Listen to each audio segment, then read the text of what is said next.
Hello बच्चों, आज हमारा है अनदर वीडियो जो कि केमिस्ट्री के ऊपर है। केमिस्ट्री का हमारा जो टॉपिक है वो है chemical reactions and equation.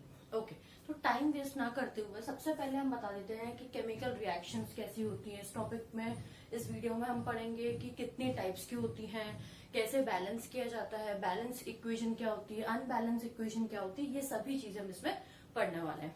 Okay, तो पहला जो है मैं इसमें टॉपिक उठा रही हूँ वो है केमिकल रिएक्शन। केमिकल रिएक्शन या केमिकल इक्वेशन बेसिकली होती क्या है, तो देखिए केमिकल रिएक्शन। केमिकल रिएक्शन वो रिएक्शन होती है, पहले तो हमारे पास जब भी हम कोई भी केमिकल रिएक्शन करते हैं तो उसमें क्या होते हैं, चेंजेस होने लग जाते हैं। अब चेंजेस देखिए, हमारे पास दो टाइप के चेंजेस होते हैं। कितने टाइप के चेंजेस? दो टाइप के। पहला होता है फिजिकल चेंज। कैसा? Physical change. और जो दूसरा चेंज होता है वो होता है केमिकल चेंज। अब फिजिकल चेंज क्या होता है? फिजिकल चेंज जो कि ऊपरी चेंज होता है, जिसको हम देख सकते हैं, ऑब्जर्व कर सकते हैं। जैसे कि अगर मैं पानी में मान के चलिए रसना मिला देती हूँ, ठीक है, या फिर रूह अफ़ज़ा मिला देती हूँ, ठीक है, तो पानी का कलर कैसा हो जाएगा? रेड कलर या फिर ऑरेंज कलर। तो यहाँ पर क्या हो रहा है, किस चीज में चेंज आ रहा है? कलर में। हम देख सकते हैं उस चेंज को, इजीली हम ऑब्जर्व कर सकते हैं। ऐसे चेंज जो कि हम देख सकते हैं, ऑब्जर्व कर सकते हैं, उसे अपन क्या बोलते हैं? Physical change. और on the other side chemical change क्या होता है, जिसको हम देखकर पता नहीं कर सकते, जिसको हम टेस्ट करेंगे, टेस्ट करने से पता चलेंगे। फॉर एन एग्जाम्पल दे रही हूँ, जैसे कि टेस्ट इन द सेंस, अगर मैंने पानी में मिला दिया है सॉल्ट यानी कि नमक, तो क्या पानी में कलर में चेंज नहीं आएगा, डिफरेंस नहीं आएगा। बट अगर मैं उसके टेस्ट की बात करूं तो जब हम उसको चखेंगे, मतलब जब हम उसको टेस्ट करेंगे, तभी हमें वो चीज पता चलेगी। तो जो चीज हमें दिख रही है कि हाँ इसका कलर चेंज हुआ है, दैट इज फिजिकल चेंज। और जो चीज हमें दिख नहीं रही है केमिकली, तो वो जो चेंज होता है वो केमिकल चेंज होता है। इसके बाद हम आ जाते हैं केमिकल रिएक्शन में। केमिकल रिएक्शन में जो भी केमिकल में चेंज आता है, केमिकल में जो भी चेंज आता है, we are not talking about physical change, we are talking about chemical change. जो भी चेंज आता है केमिकली, उसे हम क्या बोलते हैं? Chemical reaction. अब केमिकल रिएक्शन बहुत टाइप की होती है, कॉम्बिनेशन, डीकम्पोजिशन, अभी हम वो चीज पढ़ेंगे। इतना आ गया समझ में आपको कि जो भी चेंज केमिकल चेंज होते हैं, जो भी रिएक्शन में केमिकल चेंजेस होते हैं, उसे हम क्या बोलते हैं? Chemical reactions. ओके, अब केमिकल रिएक्शंस भी बहुत टाइप की होती हैं। पहले हम पढ़ लेते हैं balanced chemical reaction. Balanced chemical reaction. और दूसरी जो होती है वो होती है अनबैलेंस्ड केमिकल रिएक्शन। पहली होती है बैलेंस्ड केमिकल रिएक्शन और दूसरी होती है अनबैलेंस्ड। ओके, तो हमें ये वर्ड से समझ में आ रहा है, बैलेंस मतलब बराबर, अनबैलेंस मतलब बराबर नहीं। ठीक है, ये दोनों पढ़ने से पहले मैं आपको बता देती हूँ बराबर क्या चीज होनी चाहिए। केमिकल रिएक्शन तो हमने पढ़ ली, केमिकल रिएक्शन क्या, जिसमें केमिकल चेंज होता है। अब क्या चीज में बराबर होना चाहिए, तो ये देखिए, अगर हमारे पास कोई भी केमिकल रिएक्शन है, जैसे कि मान के चलिए A+B, ठीक है, इज इक्वल्स टू C+D। इसमें क्या होता है, ये जो रिएक्शन करवा रहे हैं उसे हम क्या बोलते हैं? रिएक्टेंट्स। जिससे रिएक्शन हो रही होती है वो क्या होते हैं? रिएक्टेंट्स। और जो हमें रिएक्शन करने के बाद जो हमें चीज मिलती है उसे हम क्या बोलते हैं? प्रोडक्ट्स। ओके, अगर समझ में नहीं आया तो फॉर एन एग्जांपल ले लीजिए। अगर मैंने शुगर ले ली है प्लस वाटर ले लिया है, ठीक है, शुगर और वाटर ले लिया है, और मान के चलो प्लस यहाँ पे हमने रसना भी ऐड कर दिया है, तो ये तीनों चीज मिला रही है, कुछ बना रही है, तो ये तीनों के तीनों क्या हो जाएंगे? रिएक्टेंट्स। और इन तीनों से क्या बन रहा है? हमारा रसना बन रहा है, पानी बन रहा है, मीठा पानी। तो वो जो हमारा प्रोडक्ट बनेगा XYZ, उसे हम क्या बोलेंगे? प्रोडक्ट्स। तो ये चीज समझ में आई आपको? रिएक्टेंट क्या है? जिससे कोई भी चीज बन रही है। प्रोडक्ट क्या है? जो हमें मिला क्या है, क्या चीज हमें बनकर मिली है, दैट इज प्रोडक्ट। तो इतना आप देख लीजिए, इतना फटाफट नोट डाउन करिए।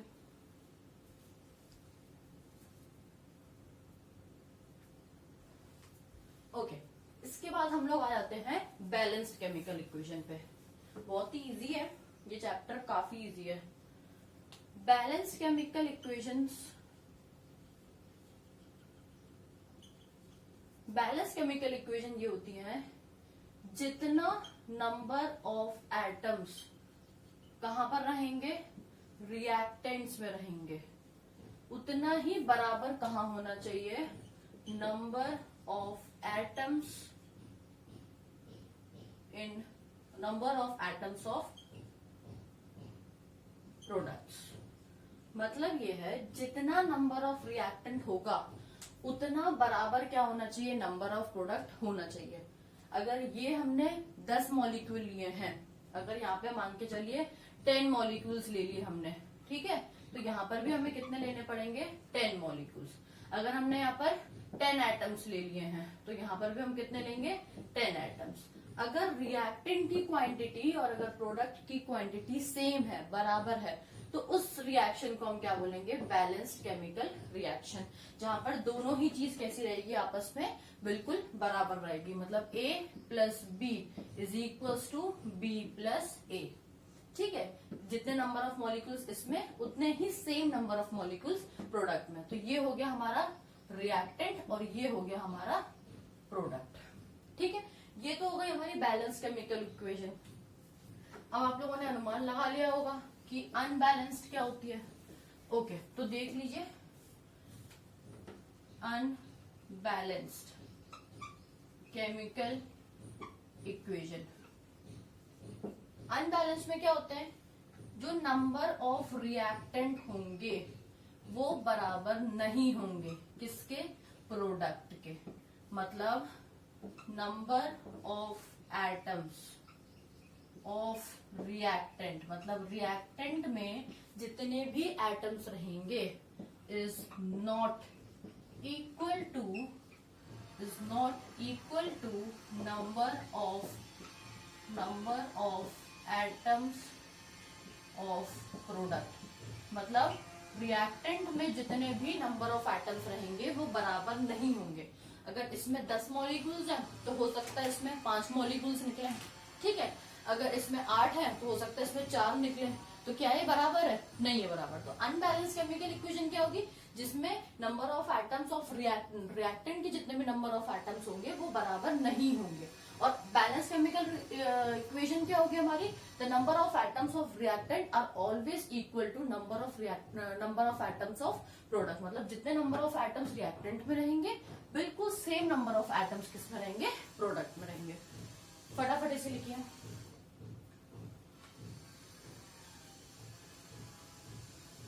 ओके, इसके बाद हम आ जाते हैं law of conservation of chemical reaction. बहुत इजी है वो भी। Law of conservation of chemical reaction. इसमें भी हमें law of conservation of chemical reaction में ये बताया गया है कि जो मास रहेगा वो क्या रहेगा, हमेशा बराबर रहेगा। Mass will always be same. अब किस चीज में सेम, जो अभी हमने पढ़ा, मतलब जो नंबर ऑफ रिएक्टेंट रहेंगे वो हमेशा बराबर रहेंगे, किसके, नंबर ऑफ प्रोडक्ट के। ठीक है, मतलब जो नंबर ऑफ रिएक्टेंट का जो मास रहेगा, ठीक है, जितनी क्वांटिटी जितनी वॉल्यूम रहेगी वो हमेशा किसके बराबर रहेगी, प्रोडक्ट के मास के, प्रोडक्ट के वॉल्यूम के। ये हमें बताता है law of conservation of reaction, chemical reaction. फटाफट इसे लिखिए। इसके बाद हम आ रहे हैं टाइप्स ऑफ रिएक्शंस पर।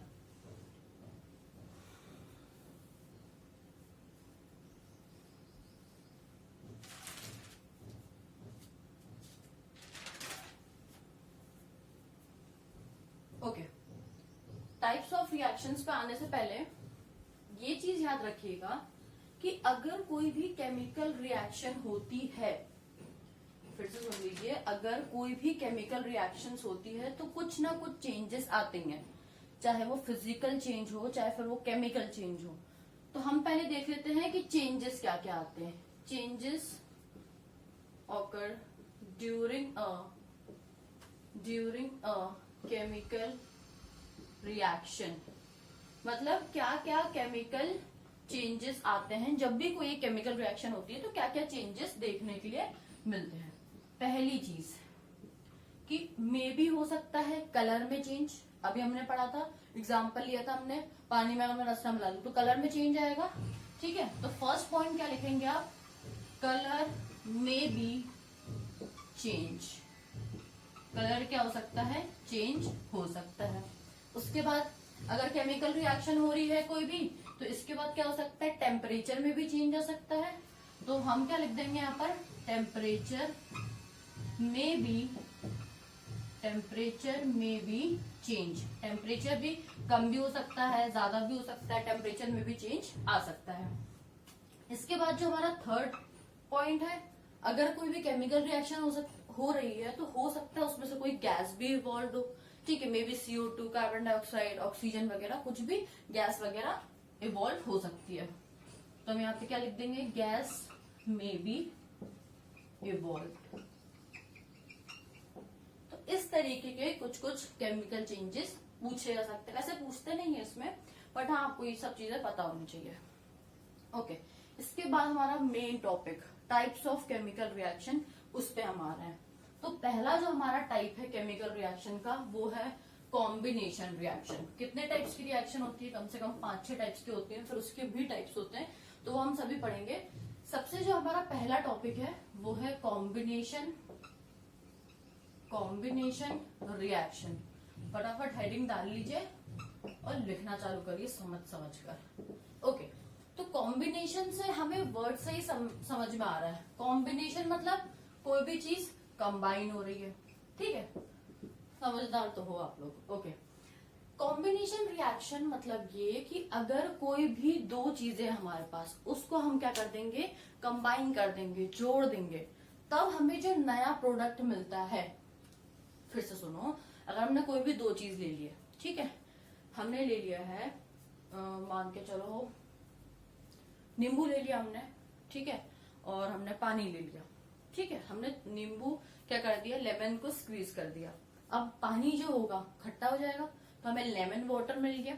ठीक है, हमने क्या किया, दो चीज ली और दोनों ही चीजों को हमने क्या कर दिया, कंबाइन कर दिया। तो यही सिंपल सी चीज क्या होती है, कॉम्बिनेशन रिएक्शन। अगर हमने कोई भी दो चीजें ली है, मान के चलिए हमने लिया है A प्लस B। अब A XYZ कुछ भी हो सकता है, B भी कुछ भी हो सकता है। अगर हमने कोई भी दो कंपाउंड लिए हैं और वो दो कंपाउंड मिलकर एक कंपाउंड बना रहा है, तो उसे हम क्या बोलते हैं, कॉम्बिनेशन रिएक्शन। अब यहाँ पर ये क्या हो जाएंगे, हमारे रिएक्टेंट्स हो जाएंगे। जो चीज मिलकर बना रहे होते हैं वो क्या होते हैं, रिएक्टेंट्स, और जो बन रहे होते हैं वो क्या होते हैं, हमारे प्रोडक्ट्स। तो ये होता है हमारा कॉम्बिनेशन रिएक्शन। ये हो गया इसका एग्जाम्पल। अब इसका एग्जाम्पल मेन देख लीजिए, C प्लस O2। C क्या है हमारा, कार्बन, और O2 क्या है हमारा, ऑक्सीजन। C प्लस O2 हमारा क्या बना देगा, CO2। और CO2 क्या होता है, आप सभी लोग जानते हो, कार्बन डाइऑक्साइड। ठीक है, ये हो गई हमारी कॉम्बिनेशन रिएक्शन। अगर कोई भी दो चीज, दो रिएक्टेंट मिलकर कोई भी एक सिंगल कंपाउंड बना रहे हैं, तो उसे हम क्या बोलते हैं, कॉम्बिनेशन रिएक्शन। इसकी डेफिनेशन लिख लीजिए, व्हेन टू एटम्स और मॉलिक्यूल्स, जब दो एटम्स और दो मॉलिक्यूल्स कंबाइन मतलब मिलते हैं, combine to form a new product,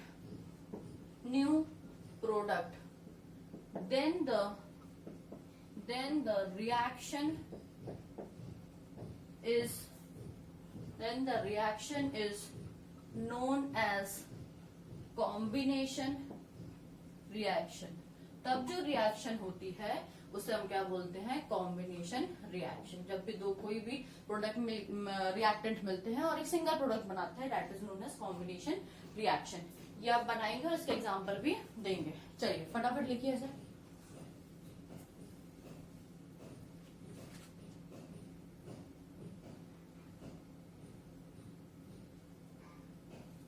okay, इसके बाद हमारा है सेकेंड टॉपिक, सेकेंड रिएक्शन ले लीजिए अब हमारी।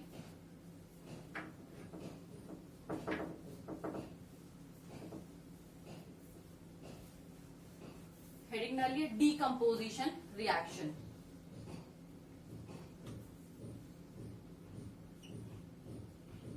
Decomposition reaction. Okay, decomposition reaction बिल्कुल उल्टी होती है कॉम्बिनेशन रिएक्शन के। फिर से देखिए, कॉम्बिनेशन में दो चीजें मिल रही हैं, डीकम्पोजिशन बिल्कुल इसकी उल्टी होती है। अब देख लीजिए, सिंपल है, अगर कोई भी एक कंपाउंड है हमारे पास, अगर वो एक कंपाउंड टूट कर कोई भी दो कंपाउंड बना रहा है तो उसे हम क्या बोलेंगे, डीकम्पोजिशन रिएक्शन।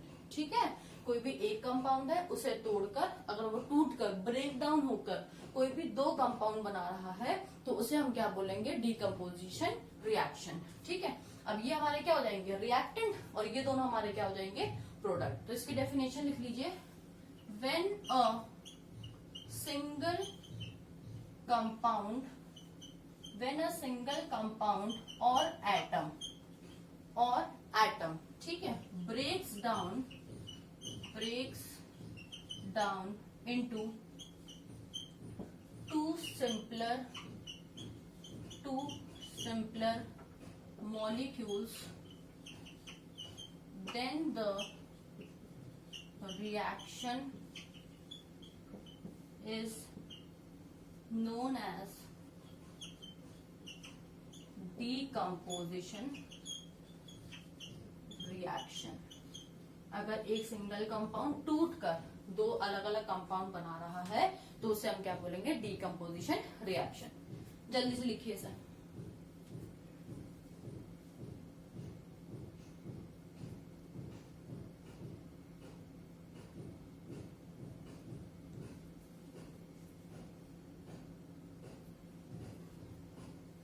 ओके, अब जो हमारी डीकम्पोजिशन रिएक्शन है वो भी तीन टाइप्स की होती है। कितने टाइप्स की, तीन टाइप्स की। देखिए, डीकम्पोजिशन रिएक्शन को फर्दर थ्री टाइप्स में डिवाइड कर दिया गया है। पहली जो होती है वो होती है थर्मल डीकम्पोजिशन रिएक्शन। पहली कौन सी होती है, थर्मल डीकम्पोजिशन रिएक्शन। ठीक है, इसमें यूज होता है हीट का। ठीक है, नेक्स्ट होती है इलेक्ट्रोलाइटिक डीकम्पोजिशन रिएक्शन। इसमें यूज होता है इलेक्ट्रिसिटी का, इलेक्ट्रिसिटी अभी एक्सप्लेन करूंगी, है ना। थर्ड होता है फोटो केमिकल डीकम्पोजिशन रिएक्शन। इसमें यूज होता है सनलाइट का या फिर लाइट का, ऐसा भी आप लिख सकते हो, सनलाइट का या फिर लाइट का। तो पहला जो हमारा टाइप है वो है thermal decomposition reaction. Thermal decomposition reaction वो रिएक्शन होगी, देखिए सब में ब्रेकडाउन ही होगा। कोई एक कंपाउंड है वो टूटकर दो अलग अलग कंपाउंड बना देगा, सब में ब्रेकडाउन हो रहा है। हमने क्या बताया, डीकम्पोजिशन में कोई एक कंपाउंड है और वो टूटकर क्या बना रहा है, दो अलग अलग मॉलिक्यूल्स बना रहा है, ब्रेक होकर। तीनों में यही चीज होगी, बट द डिफरेंस इज इसमें जब भी कोई एक कंपाउंड टूटेगा तो वो किसकी हेल्प से टूटेगा, हीट की। जब भी उस एक कंपाउंड को हीट दी जाएगी, गर्मी दी जाएगी, ठीक है, तब वो ब्रेक डाउन होकर दो अलग अलग कंपाउंड बनाएगा। ठीक है, समझ में आ रहा है ना।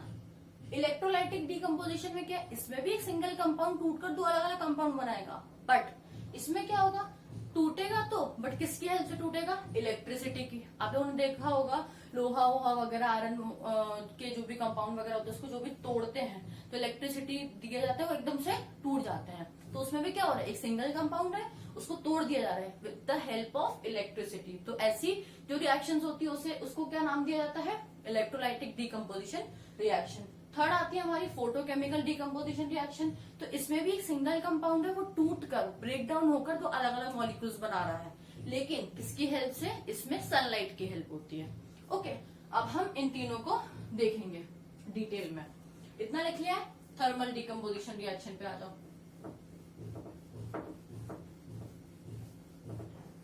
बहुत ही इजी चैप्टर है, बहुत ही इजी चैप्टर। आ जाइए, थर्मल डीकम्पोजिशन रिएक्शन। इसमें मैंने क्या बोला आप लोगों को, हीट का यूज होता है, तो आप इसे याद करने के लिए लिख सकते हैं हीट। ठीक है, ओके। अब हम इसकी डेफिनेशन देख लेते हैं। When a single compound or molecule, कुछ भी आप मेंशन कर सकते हो, when a single compound breaks down into two simple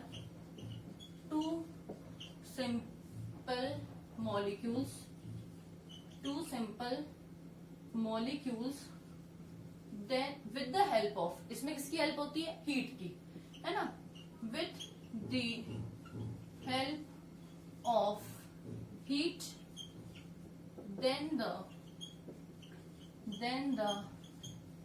reaction is, तब इस रिएक्शन क्या बोला जाता है, known as thermal decomposition reaction। आया समझ में? जब भी कोई एक सिंगल कंपाउंड ब्रेक डाउन हो रहा है with the help of heat, तो उसे हम क्या बोलते हैं, थर्मल डिकम्पोजिशन रिएक्शन। ये हो गई हमारी थर्मल। अब हम आ जाते हैं इलेक्ट्रोलाइटिक पर। इतना सबसे पहले उतारिए फटाफट।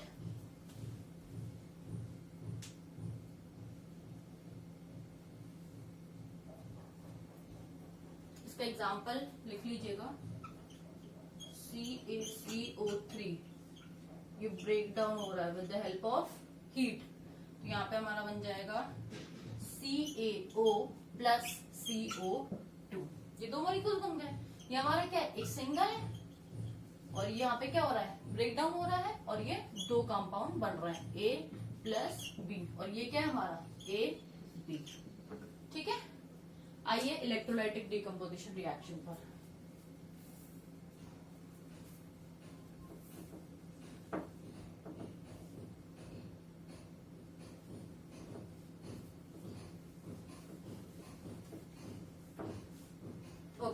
इलेक्ट्रोलाइटिक में हमने क्या बताया, इसमें भी क्या होता है, एक सिंगल कंपाउंड ब्रेक डाउन हो रहा है with the help of electricity.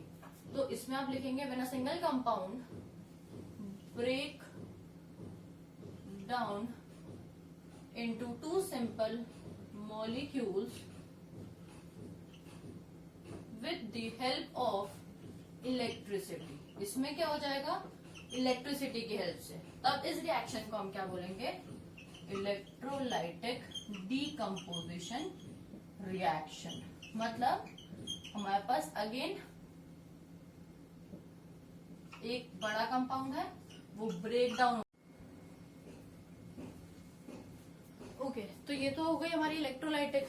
इसके बाद हम आ रहे हैं फोटोकेमिकल पर।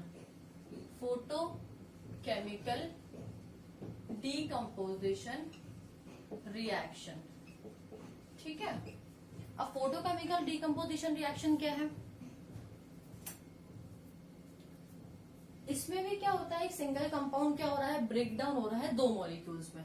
देखिए हमारे पास अगेन कोई भी एक बड़ा मॉलिक्यूल है, ठीक है, उसका क्या हो रहा है, ब्रेक डाउन हो रहा है दो छोटे छोटे मॉलिक्यूल्स में। इसमें भी सेम चीज होगी, बट इसमें किस चीज का यूज होगा, with the help of sunlight. इसमें भी क्या हो रहा है, सनलाइट की हेल्प से एक बड़ा मॉलिक्यूल दो छोटे छोटे मॉलिक्यूल्स में ब्रेक डाउन हो रहा है। ओके, चलिए अब हम इसकी डेफिनेशन लिख लेते हैं।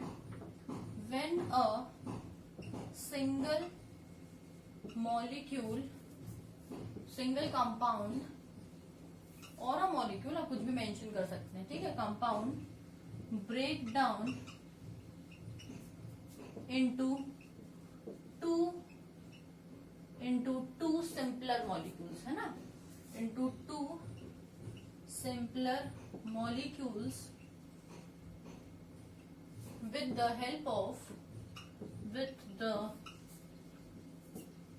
help of इसमें किस चीज का यूज हो रहा है, सनलाइट का। ठीक है, सनलाइट की हेल्प से दो मॉलिक्यूल्स किसमें ब्रेक, एक सिंपल मॉलिक्यूल्स किसमें ब्रेक डाउन हो रहा है, दो मॉलिक्यूल्स में, is known as photochemical decomposition reaction.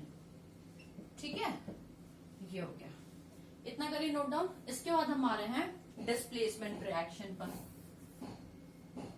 Okay, displacement reaction देखिए, डिस्प्लेसमेंट मतलब डिस्प्लेसमेंट वर्ड से ही आप लोगों को समझ में आ रहा होगा, डिस्प्लेस कर देना। डिस्प्लेस मतलब हमारी लाइफ में हर कोई हमको डिस्प्लेस करके चले आता है, मतलब ज्यादा अच्छी चीज है और ज्यादा एक थोड़ी अच्छी नहीं है, बुराई नहीं कर सकते, बट अगर कोई एक वीक है और एक स्ट्रांग है तो वीक वाले को स्ट्रांग वाला क्या कर जाएगा, ओवरलैप कर जाएगा। डिस्प्लेसमेंट रिएक्शन में भी कुछ ऐसे ही हाल है। देखिए डिस्प्लेसमेंट रिएक्शन मतलब क्या है, अगर इसका एग्जांपल है, इसमें अगर दो मॉलिक्यूल्स मान के चलिए फॉर एन एग्जांपल। अच्छा एग्जांपल देखिए दूसरा, अगर कोई क्लास में एक टॉपर है, ठीक है, और यहाँ पर एक नॉर्मल बच्चा है, हमारे से पढ़ने वाला नॉर्मल, ठीक है, तो क्या होगा, टॉपर बच्चा इसको क्या कर देगा, ऑब्वियस सी बात है ओवरलैप कर देगा, ठीक है, मतलब इसकी जगह पर आ जाएगा, ये तो ना टॉप कर पाएगा, ठीक है। इट मीन्स डिस्प्लेसमेंट में भी यही होता है। दो टाइप के मॉलिक्यूल है हमारे पास, कितने टाइप के, दो टाइप के। पहला मान के चलिए हाईली रिएक्टिव मॉलिक्यूल है, बहुत ज्यादा रिएक्टिव है, ठीक है, तो पहला जो हमारा मॉलिक्यूल हो गया वो कैसा है, हाईली रिएक्टिव मॉलिक्यूल। और दूसरा मॉलिक्यूल ले लीजिए less reactive molecule, less reactive molecule. अब क्या होगा, जो हाईली रिएक्टिव मॉलिक्यूल है उसकी पावर कैसी होगी, ज्यादा होगी, ज्यादा ताकत होगी, तो हाईली रिएक्टिव वाला लेस रिएक्टिव वाले पर क्या हो जाएगा, ज्यादा पड़ जाएगा, वजन भारी, मतलब ओवरलैप कर जाएगा। अब देखिए इसमें हम इसकी सबसे पहले डेफिनेशन देख लेते हैं, फिर हम एग्जांपल से समझाऊंगी तो और अच्छे समझ में आएगा।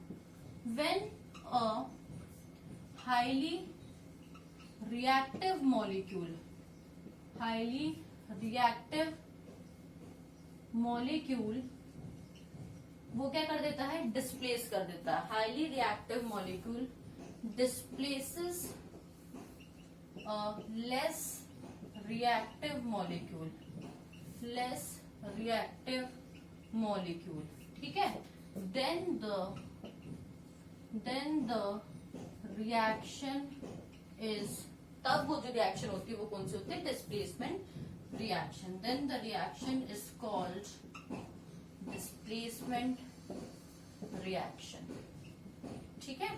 अब एग्जाम्पल देखेंगे तो और अच्छे समझ में आएगा। मान के चलिए ये हमने ले लिया जिंक और दूसरा हमने ले लिया है कॉपर, ठीक है, इसका सिंबल हो गया Cu, इसका सिंबल हो गया Zn।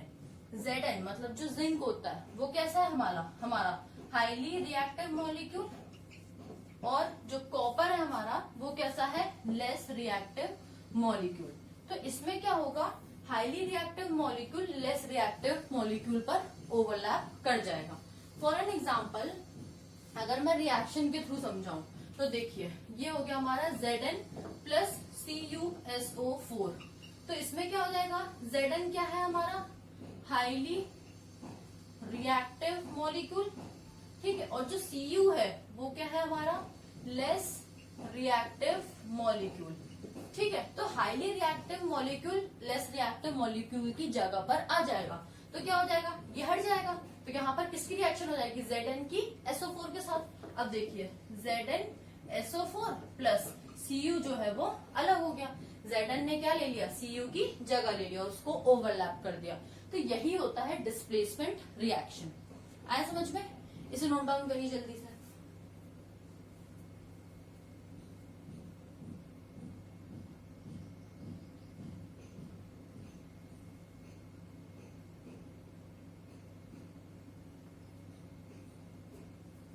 ओके, नेक्स्ट जो हमारी रिएक्शन है वो है न्यूट्रलाइजेशन रिएक्शन। जल्दी से हेडिंग डालिए, न्यूट्रलाइजेशन रिएक्शन।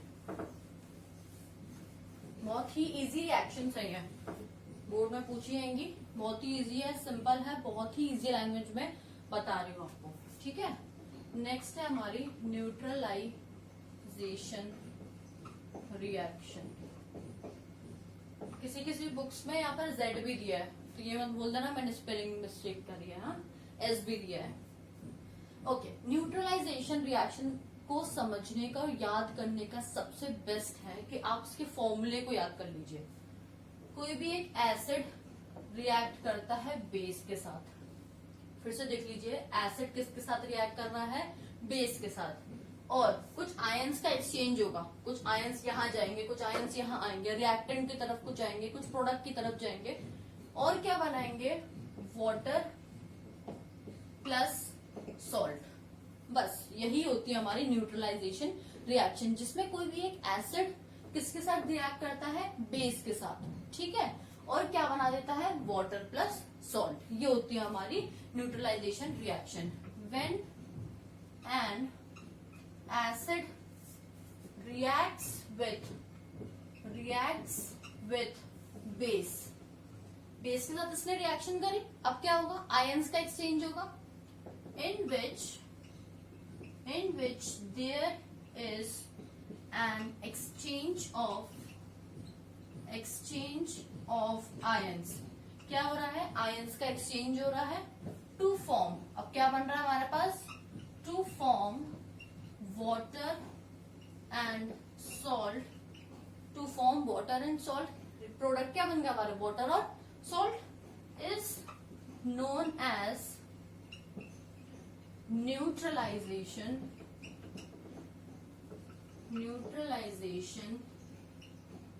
रिएक्शन। ये क्या होती है हमारी न्यूट्रलाइजेशन रिएक्शन होती है, ठीक है। करिए इसे नोट डाउन जल्दी से, उसके बाद हम नेक्स्ट रिएक्शन पे आ रहे हैं।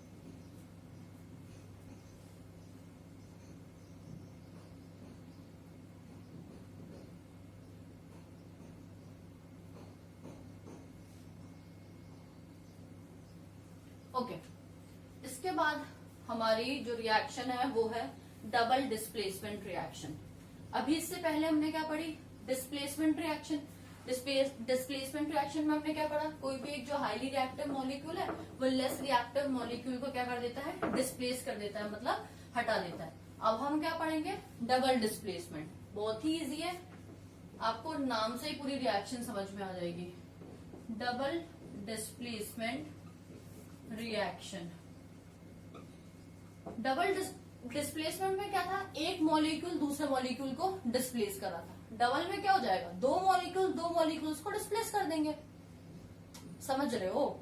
डिस्प्लेसमेंट में क्या था ना, एक मॉलिक्यूल दूसरे वाले को हटा देता है और उसकी जगह ले लेता है। इसमें डबल है, डबल मतलब दुगना। डबल डिस्प्लेसमेंट में क्या हो जाएगा ना, दो मॉलिक्यूल्स को हटा देंगे और उनकी जगह लेकर दो अलग नए प्रोडक्ट्स का फॉर्मेशन करेंगे।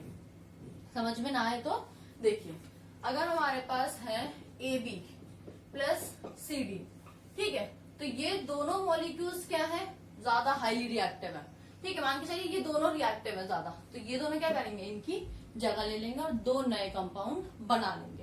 एग्जाम्पल देखेंगे तो और अच्छे समझ में आएगा। कुछ नहीं है, डिस्प्लेसमेंट में जहां पर एक सिंगल कंपाउंड हटा रहा था दूसरे कंपाउंड को, लेस रिएक्टिव वाले को हटा रहा था कौन, मोर रिएक्टिव वाला, एक नया कंपाउंड बना रहा था। इसमें भी यही होगा, लेकिन दो नए मॉलिक्यूल्स बनेंगे बस, ठीक है। डेफिनेशन देखिए सबसे पहले, उसके बाद हम एग्जाम्पल पर आ रहे हैं। Okay, when two highly reactive molecules or compound है ना, molecules displaces two less reactive molecules to form क्या बन रहा है, दो अलग नए प्रोडक्ट बन रहे हैं, to form two new products is known as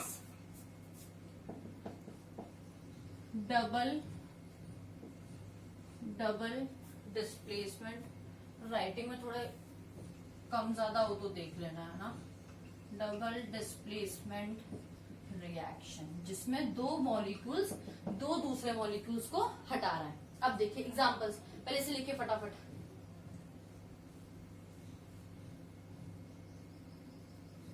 देखिए एग्जांपल देख लीजिए, BaCl2 प्लस Na2SO4, ठीक है।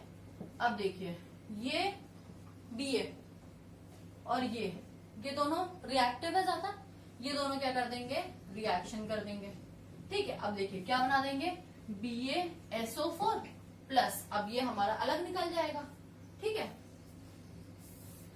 2NaCl। आया समझ में। हमारे ये वाले जो कंपाउंड है जो ज्यादा रिएक्टिव हैं वो रिएक्शन कर जाएंगे और जो लेस रिएक्टिव हैं वो अलग रिएक्शन कर जाएंगे। ठीक है, Na2 और Cl, 2NaCl हो जाएगा। Cl के भी 2 मॉलिक्यूल्स हैं, Na के भी, सोडियम के भी 2 मॉलिक्यूल्स हैं। यहाँ पे क्या बन गया हमारा 2NaCl और यहाँ पर हमारा BaSO4 अलग कंपाउंड बन गया। तो इसमें 2 नए कंपाउंड बन रहे हैं। ठीक है, ये हो गया हमारा डबल डिस्प्लेसमेंट। जल्दी से इसे उतारो।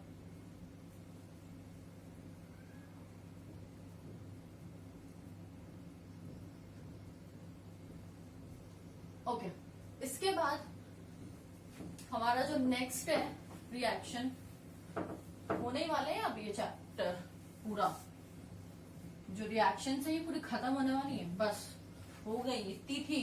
अब ये मत सोचना अरे यार दीदी तो पढ़ाती जा रही है, ऐसा कुछ नहीं है, होने ही वाली है ना, डर मत जाना। ओके, तो नेक्स्ट हमारी ऑक्सीडेशन रिएक्शन, और उसी के साथ में मैं आपको बता देती हूँ रिडक्शन। ठीक है, बहुत ही इजी है।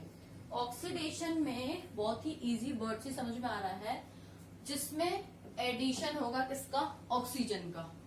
क्या आ जाएगा इसमें, एडिशन ऑफ ऑक्सीजन, जिसमें ऑक्सीजन क्या हो रहा है, ऐड हो रहा है। O2 क्या हो जाएगा, ऐड हो जाएगा। और रिडक्शन में क्या हो जाएगा, उल्टा, इसमें क्या हो जाएगा, एडिशन ऑफ हाइड्रोजन। इसमें क्या हो जाएगा, हाइड्रोजन का एडिशन हो जाएगा, H। ठीक है, सिंपल। अब इसमें अगर ऑक्सीजन का एडिशन हो रहा है तो रिमूवल किसका होगा, हाइड्रोजन का। इसमें क्या हो जाएगा, रिमूवल ऑफ हाइड्रोजन। एक ही चीज ले सकते हैं, दोनों हाथ में लड्डू नहीं मिलेंगे, एक ही हाथ में। या तो फिर ऑक्सीजन ले लो, जो ऑक्सीजन लेगा वो ऑक्सीडेशन होगा और जो हाइड्रोजन लेगा वो रिडक्शन होगा। तो इसमें अगर एडिशन ले रहा है किसका, ऑक्सीजन का, तो रिडक्शन किसका हो जाएगा, हाइड्रोजन का। अब इसमें अगर एडिशन हो रहा है हाइड्रोजन का तो रिडक्शन किसका हो जाएगा, रिडक्शन ऑफ ऑक्सीजन। ठीक है, तो सेम हो गई हमारी रिएक्शन। ऑक्सीडेशन रिएक्शन क्या होती है, द रिएक्शंस, शक्ल मत देखो, लिखो क्या होती है, the reactions in which addition of oxygen takes place and removal of hydrogen takes place is known as oxidation reaction. Okay, and after that in reduction, in which the reaction in which there is a addition of hydrogen and reduction of oxygen, that type of reactions are known as reduction. Okay, चलिए इसे लिखिए, note down करिए, आगे पढ़ते हैं हम।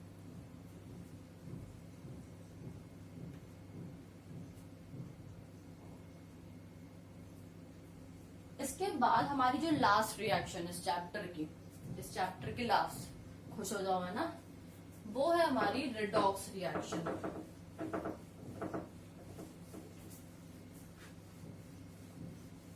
अच्छा, आजकल क्या ट्रेंड चल रहा है ना, दो नामों को, मतलब दो नाम, जैसे कि विराट हो गया, अनुष्का हो गई, तो वीरुष्का कर दिया है ना, होता है, ट्रेंडिंग में था। अब तो खैर ठीक है, नॉर्मल हो गया, वो ट्रेंडिंग में चल रहा था। तो वैसे ही इस नाम की भी संरचना की गई थी। ठीक है, रिडॉक्स रिएक्शन। कैसे, रिडक्शन का री और ऑक्सीडेशन का ऑक्स। ठीक है, तो ऐसे रिडक्शन का रिड और ऑक्सीडेशन का ऑक्स, तो ये होती है रिडॉक्स। तो इसके वर्ड से भी आप समझ रहे होगे, जहां पर रिडक्शन भी होगा, ठीक है, मतलब एडिशन ऑफ ऑक्सीजन भी, एडिशन ऑफ हाइड्रोजन भी होगा, और ऑक्सीडेशन मतलब जिसमें एडिशन ऑफ ऑक्सीजन भी होगा।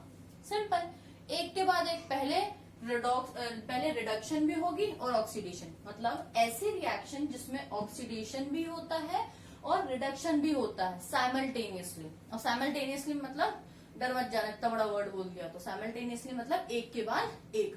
ठीक है, जहां पर ऐसी रिएक्शन जिसमें ऑक्सीडेशन भी हो रहा है और रिडक्शन भी हो रहा है, एक के बाद एक साइमल्टेनियसली, उसे हम क्या बोलते हैं, रिडॉक्स रिएक्शन। जैसे कि पहले डेफिनेशन लिख लो, उसके बाद एग्जांपल पे आएंगे।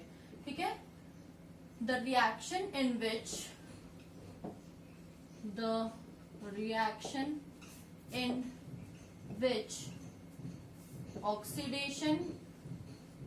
Oxidation and reduction takes place simultaneously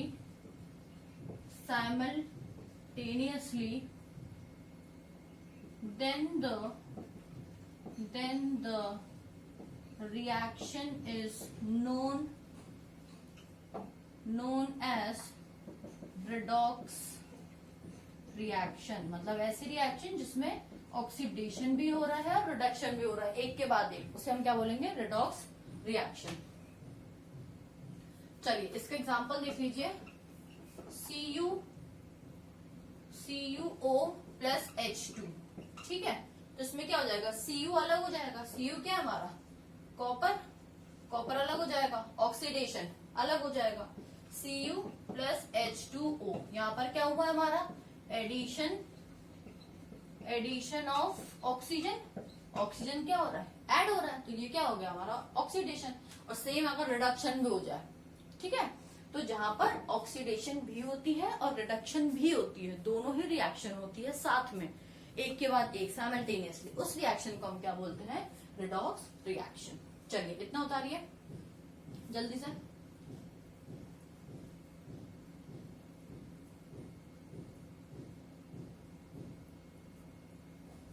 इसके बाद हमारा जो लास्ट सेकेंड टॉपिक है, बहुत ही इजी है। अब बचपन से पढ़ते हुए आ रहे होगे, देखते हुए भी आ रहे होगे इवन। ये हो गया, आ जाइए। इसके बाद हमारा नेक्स्ट टॉपिक है कोरोजन। याद आया कुछ? हाँ दीदी याद आ गया, बचपन का कोरोजन। ओके, टाइम वेस्ट ना करते हुए फटाफटी टॉपिक को निपटा देते हैं। कोरोजन क्या है बेटा? हिंदी में अगर मैं बोलूं, जंग लग जाना। देखा होगा आप लोगों ने, अलमारियां या फिर कोई भी लोहे का सामान, कोई भी मेटल वगैरह अगर वो बाहर रखा हुआ है ना, तो उसमें जंग लग जाती है, ठीक है। जंग लग जाना, that is rusting of iron, और उसे ही हम क्या बोलते हैं? कोरोजन बोलते हैं, ठीक है। तो कोरोजन क्या है? जब भी मेटल में क्या हो जाता है? कोरोजन कब होता है? जब भी वो बाहर रखा रहता है। अब बाहर रखे रहने से थोड़ा ना होगा, उसमें ऑब्वियस सी बात है कोई ना कोई केमिकल रिएक्शन हो रहा है। अब केमिकल रिएक्शन क्या होगा उसमें? जब भी कोई भी मेटल में, ठीक है, ऑक्सीजन रिएक्ट करती है प्लस वाटर, आपने देखा होगा पानी में पड़ा हुआ है लोहे का सामान, ठीक है, तो तब वो जंग खा जाता है। क्यों ऐसा जंग खा जाता है? क्योंकि उस मेटल में किस किस चीजों का रिएक्शन होता है? पहला वाटर, H2O और ऑक्सीजन। जब भी कोई भी मॉलिक्यूल्स में, जब भी कोई भी एक मेटल में वाटर और ऑक्सीजन का एडिशन होता है, तब क्या प्रोसेस हो जाती है? कोरोजन, मतलब रस्टिंग ऑफ आयरन। यही होता है कोरोजन, ठीक है। मतलब कोई भी एक मेटल में किस चीज का रिएक्शन होना? मेटल का रिएक्शन हो जाना किसके साथ?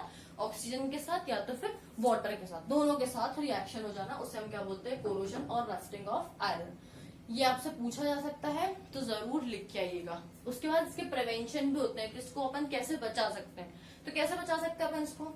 उस मेटल को आप पेंट कर दो, है ना। पेंट करने से क्या होता है? रस्टिंग ऑफ आयरन चली जाती है, जंग चली जाती है। या तो फिर आप उस पर ऑयलिंग कर सकते हो, तेल। आपने देखा होगा साइकिल की चेन वगैरह पे अगर जंग वगैरह लग जाती तो प्रॉपर वर्क नहीं करती, तो उसमें अपन क्या करते थे? ऑयलिंग कर देते। ऑयल जैसे डालते ना, तो बहुत ग्रीस वगैरह रहता है, उसमें ऑयल रहता है, स्लिपरी रहता है, तो वो क्या होने लग जाता है? वर्क करने लग जाता है। तो ये होगा इसके प्रिवेंशन भी लिख लीजिए कि आप उसमें पेंट कर सकते हैं, ठीक है, पेंट प्लस आप उसमें ऑयलिंग कर सकते हैं। थर्ड है आप गैल्वेनाइजेशन की प्रोसेस कर सकते हैं। अब डर मत जाना कि अरे यार ये क्या है, कुछ नहीं है। गैल्वेनाइजेशन एक ऐसी प्रोसेस है जिसमें एक धातु के ऊपर, मतलब एक मेटल के ऊपर दूसरे मेटल की लेयर चढ़ा दी जाती है, ठीक है। सिंपल है, एक मेटल है उसके ऊपर दूसरे मेटल की लेयर चढ़ा दी, पेंट कर दिया, ठीक है, कुछ भी लेयर चढ़ा दी, तो उसे हम क्या बोलते हैं? गैल्वेनाइजेशन। तो कोरोजन अभी हमने क्या बताया कि मेटल के ऊपर किस चीज की रिएक्शन हो जाना? वाटर या फिर ऑक्सीजन की। और इसका प्रिवेंशन क्या है? या तो फिर हम उस कंपाउंड को, पर्टिकुलर कंपाउंड को हम क्या कर सकते हैं? पेंट कर सकते हैं, ऑयल लगा सकते हैं, या तो फिर गैल्वेनाइजेशन कर सकते हैं। ओके, इसके बाद जो लास्ट छोटा सा टॉपिक, ओके, अब ज्यादा टाइम नहीं लूंगी, ये भी देखिए कि हमारा एक पूरा चैप्टर कंप्लीट हो गया है, ओके। उसके बाद है रैंसिडिटी।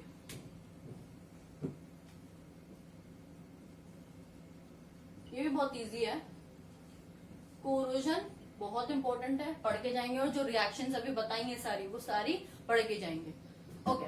रैंसिडिटी सिंपल सी भाषा में बताऊं, अगर खाना सड़ गया है, ठीक है, अब इतना भी सिंपल मत लो, अगर फूड, अगर उसको अगर हमने खुला छोड़ दिया, जैसे अगर हम क्या करते हैं ना, मोस्टली हम खाने को खुला छोड़ देते हैं, तो उसमें क्या हो जाता है, फफूंद वगैरह लग जाती है, तो उसी प्रोसेस को हम क्या बोलते हैं, रैंसिडिटी। रैंसिडिटी एक ऐसी प्रोसेस है जिसमें फूड क्या हो जाता है, स्टफ बेकार हो जाता है, ठीक है, जिसमें खाना क्या हो जाता है, बेकार हो जाता है। अगर कैसे बेकार हो जाता है, जब वो बाहर रखा रहता है, बाहर रखे रहने से क्या होगा, जब उसमें हवा लगती रहेगी, ठीक है, और अगर सनलाइट, धूप पड़ती रहेगी, पड़ा हुआ है, ठीक है, जर्म्स आते रहेंगे, बैक्टीरिया आते रहेंगे, तो खाना क्या हो जाएगा, बेकार हो जाएगा, और इसी प्रोसेस को हम क्या बोलते हैं, रैंसिडिटी। अब इसका भी प्रिवेंशन है।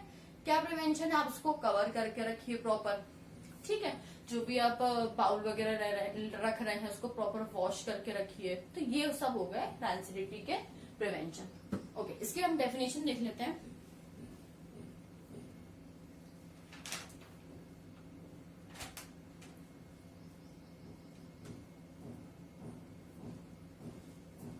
देख लीजिए इसकी definition, the slow oxidation of oil और fat in the presence of oxygen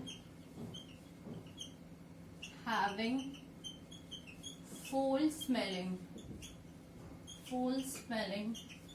prevents rancidity।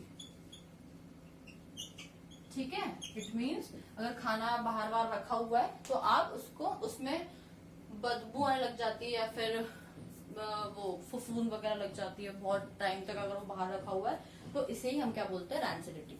Corrosion, अभी हमने बताया मेटल की रिएक्शन हो जाना वाटर के साथ, ऑक्सीजन के साथ, तो उसे हम बोलते हैं कोरोजन।